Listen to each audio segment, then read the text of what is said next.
Monarch Media presents the latest edition of Wake Up with Wilder, our weekly chat with head football coach Bobby Wilder on the ODU football program. Good morning, Coach. Good morning to you. Fired up. We're well rested. Here we go. The playoffs have begun. Monarchs get a 36-31 win at UTSA. A slow start, but a great finish. Yeah, it was a tough start for us, Ted. Down 14-3 early. We just weren't finishing things on offense in this game, and you always get concerned when your first 4 trips into the red zone with an opportunity for 28 points, you come out with 9. Fortunately, Chris Kirtley made 3 of those 4 field goals, but this was a game early on we really had to battle to stay in it. It's a perfect example of how you just never know what's going to happen. You can have your game plan, you can look at your film, etc., but you really never know what's going to happen on game day. A homecoming, excited team from UTSA came out and played well. You mentioned all week long in your coach speak, best 1-7 team in the country. They look pretty good. They are. They're a good football team. Larry Coker, their head coach, is one of my favorite people in the business. I've always felt like he's just a genuinely good person.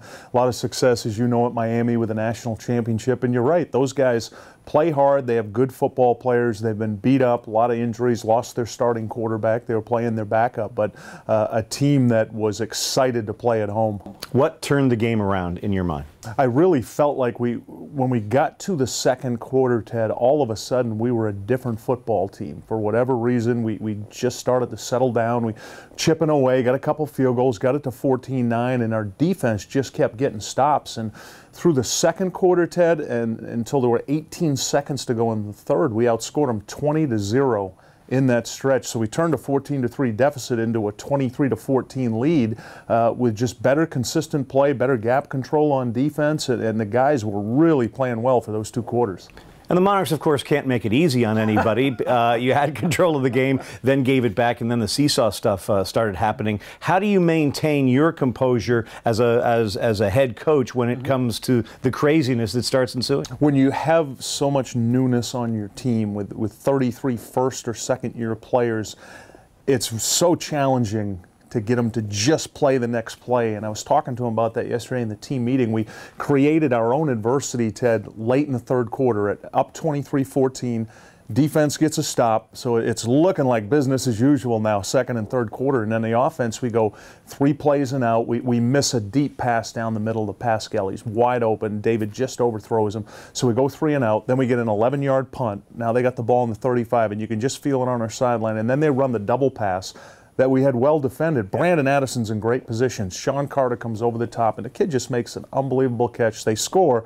Now it's 23-21, and you can feel the shift in momentum. In the end, the offense did what it needed to do, and the defense comes up big, couple of stops down the stretch. Yeah, it was at that point, Ted, they score to make it 23-21. We come back and answer. We score, it's 30-21. Then they answer again from that. It's 30-28. We have a nice drive, get stopped. They kick a field goal to take the lead. And then really the drive of the game for us, we go 5 plays, 75 yards. David Washington's 4 for 5 for 75 yards with a drop on that drive. He was nearly perfect. The touchdown pass to Duhart, and then the 2 big stops at the end to win it. 36-31, the final score. Afterwards, you said you could hang that one on the defense, pulling through when it mattered most. Yeah, that's something, Ted, that we just haven't seen a lot around here. Those huge stops at the game by the defense. We stopped them on our 4-yard line, and then we stopped them on our 13 at the end to win the game. And we just had some huge plays at the end, Ted. Martez Simpson with a big tackle. Sean Carter on a screen pass they had us on, splits 2 offensive linemen, makes a game-saving